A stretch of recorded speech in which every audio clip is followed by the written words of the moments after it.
Taylor Rao's journey is a powerful testament to resilience and adaptation in the face of adversity. After losing her sight, Taylor has navigated numerous challenges, transforming her perspective on life and reshaping her goals and aspirations.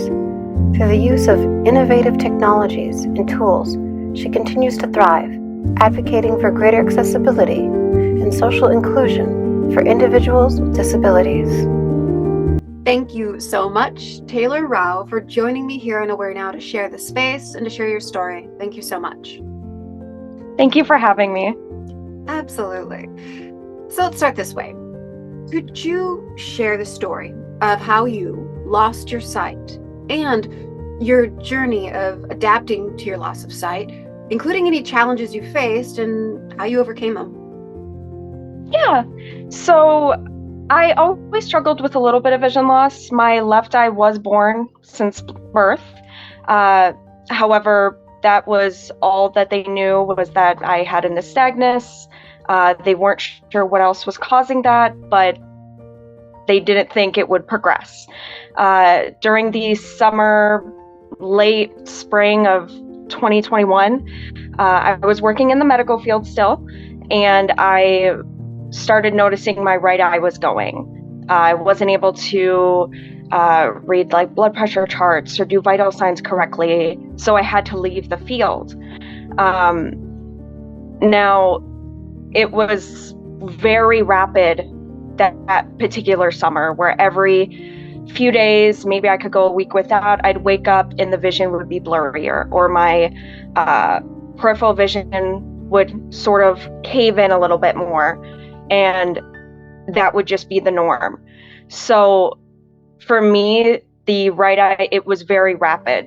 And then I was diagnosed as legally blind in that following April. So it's still been pretty new for me. I think one of the biggest challenges has been leaving the medical field, just because that was always my dream. I was in school to be a nurse. That was just something I always wanted to do, was to be a caretaker. So that was something I really had to grieve. And then trying to find what other things I wanted to do and how else I could give back, and not in another type of role per se than just direct patient care. Yeah. How has living with a disability reshaped your perspective on life and influenced your goals and aspirations? Yeah, if anything,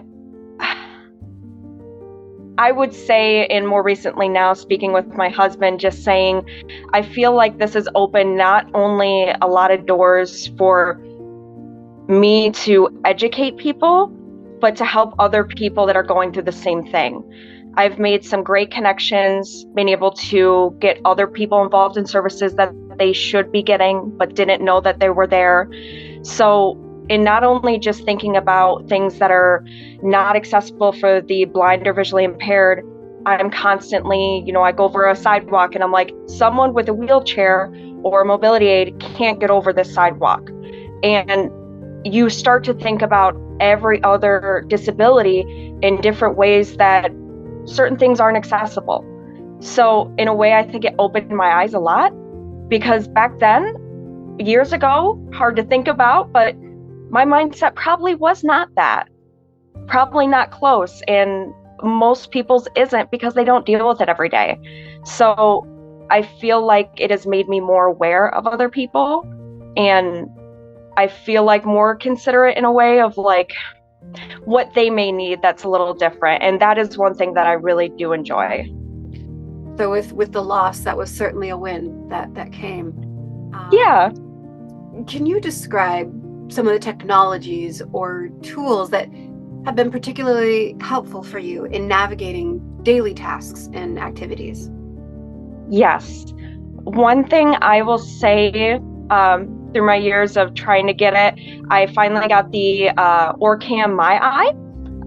That has been a wonderful tool. And then if anybody struggles with visual impairment or blindness, perfect, because the apps are not always perfect. So it will read text. You don't have to directly be even looking at it. because that can be difficult. It'll describe a person.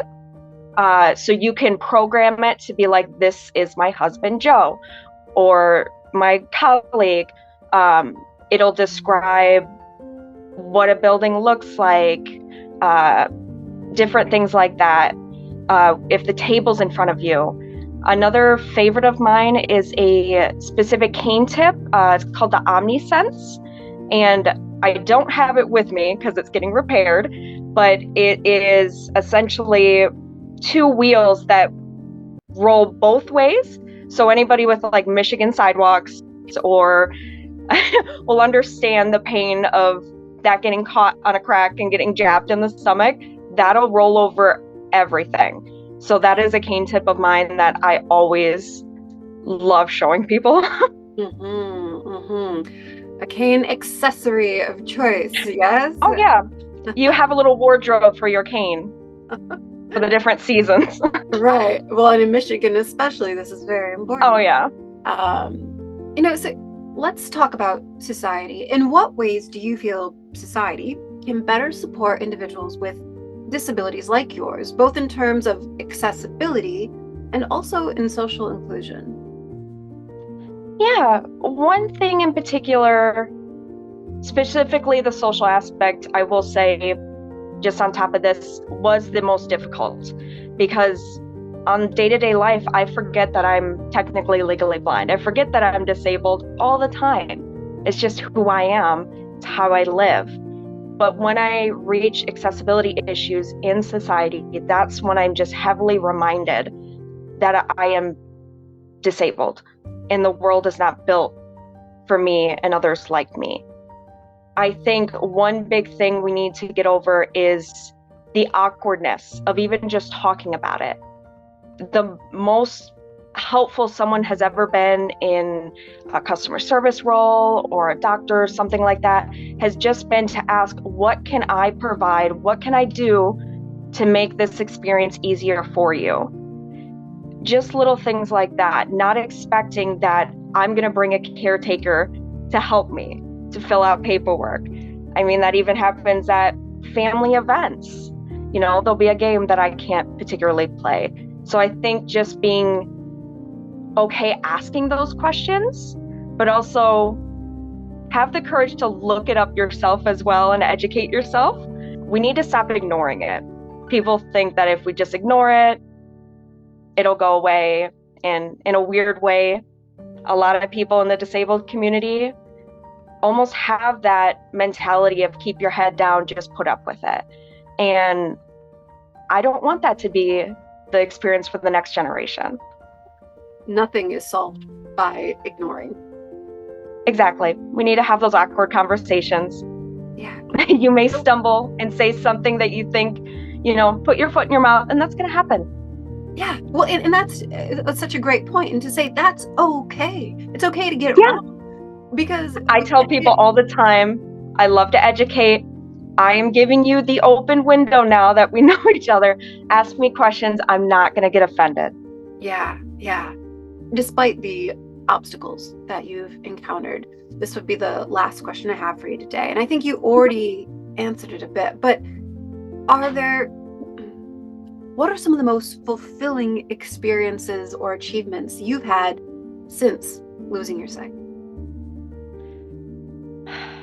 I think before recently, it was just a simple one in particular that stands out. Like I was saying, letting other people know what services are available to them. I had met a very kind lady at a restaurant. I'm a very chatty person, so just happened to hear conversations.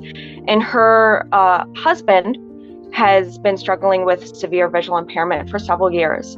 And he had no orientation and mobility training, which is training with your cane, no assistance through like the bureau, nothing assistive technology. And he was not even aware where to get those things. And 30, 45 minutes later, I have her set up with a bunch of contacts and ways for him to reach out. And a week later, I get a message that he has been accepted through the Bureau for the Blind, and he's going to start O&M, and just thank you. And that was a big one for me. And then recently was just my husband and I's goal to get good maps used in some of the bigger hospitals, such as Corewell Health, which has been wonderful. They've been so open to our ideas, and just getting those people to respond and be willing to hear, even though it takes a long time. All it takes is that one person to give you that time of day to hear it, and that feels like a big accomplishment. And circling back to where we started the conversation today, with you, this desire, this dream of being in healthcare, this dream of being able to be a caretaker, and through these conversations that you're having, that you just mentioned here, being able to still live out that dream, but just in a different way. Yeah. Yes, and that's the same sense I get, is I immediately turn into that same caretaker role, and I'm still able to do it, and I still get that same passion for it. And that is something that I hope to hopefully continue doing, both in my spare time and hopefully as a career one day. Because it can be hard to speak up for yourself, but I'm very good at speaking up for others. That is amazing. Thank you so much for sharing your story today, Taylor. Thank you for sharing your story. Thank you for helping all of us become a bit more aware now. Thank you so much. No, and thank you so much, Allie, for both your patience with my technical issues this morning, and also just giving me the chance to get on my soapbox and share my experience and my thoughts. It means a lot. And I'm sure it means a lot to the great many who will listen and hear, and the many that you will help just from sharing your story. Thank you so much. Thank you.